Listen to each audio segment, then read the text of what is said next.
And I now would like to invite Kim Anderson, who is a philanthropist, a social entrepreneur, recently opened Plant City, also one of the most inspirational figures in Rhode Island on gathering together the business community and showing the business community can and needs to work on climate crisis. Thank you.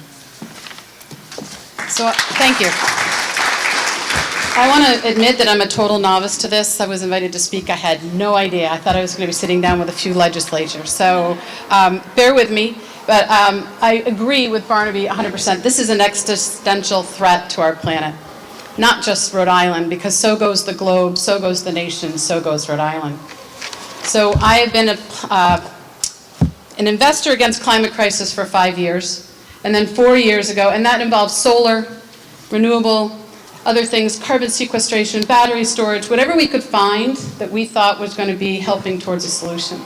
And then 4 years ago, my son asked us to watch 2 movies, and it completely changed our life. So one was Forks Over Knives, and one was Cowspiracy. And the science is settled on climate crisis and on the contribution of animal agriculture to climate crisis and to health. So what I decided to do was to start investing in plant-based food companies with him. You guys know Beyond Meat, Impossible Burger. So 4 years ago when I said I was a plant-based food investor, people looked at me like I had 2 heads. As soon as Beyond Meat went IPO, everybody understood what we were doing. And we're trying to move millions of people from animal agriculture to plant-based eating. And the reason is, as everybody here is an environmentalist, must be plant-based, right? Because all animal agriculture combined is greater than all global transportation combined.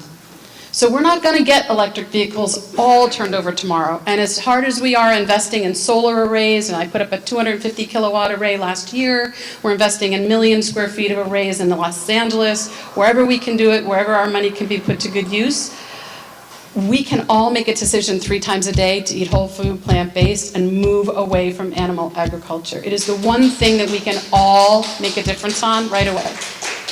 So in order for me to put some language to that, I created Plant City. Okay, I wanted to show people that it's easy to eat, it's delicious to eat, it's not just, you're not going to just have to eat salad and tofu for the rest of your life. And I want to tell you what the impact of serving 280,000 guests in our first 7 months has. 80% of our customers are not plant-based. We have saved 1.9 million pounds of carbon from the atmosphere, 2.8 million square feet of forest, 4.2 million pounds of grain, and 102 million gallons of water in 7 months. In one restaurant, 4 restaurants under 1 week. We're also compostable, 100% compostable. Right, and I do these things because I am begging this state and this legislature to join me and to do their fair share of what my family is doing. This is the biggest threat we have for our children and for our grandchildren. Yes, we can look at geothermal, we can look at tidal, we can do all of these solar arrays, but we need to have meaningful legislation on things like composting, tax incentivization, all the things that need to happen to make it easier for people to do this. I was at the Met School yesterday. I showed a movie called The Game Changers. Please watch it to 500 students. And then they went and wiped out every plant-based option that the school offered. All the schools in Rhode Island should be plant-based. It's the safest and healthiest way to eat, scientifically proven. I mean, we have a healthcare crisis cost here as well. This thing pulls the levers of everything. Composting. We should be working with every restaurant to be doing that, every school, every hospital. I've diverted 90 tons of product and material and food scraps from the landfill in 7 months. I have 1,000 pounds a day picked up. It's actually less expensive than waste management.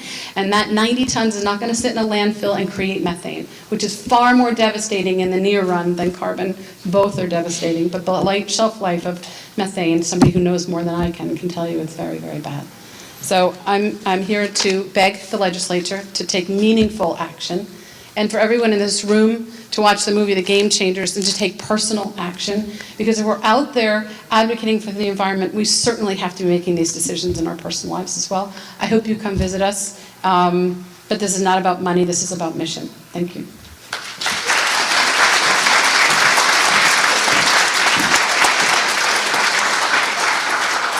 Thank you so much, Kim.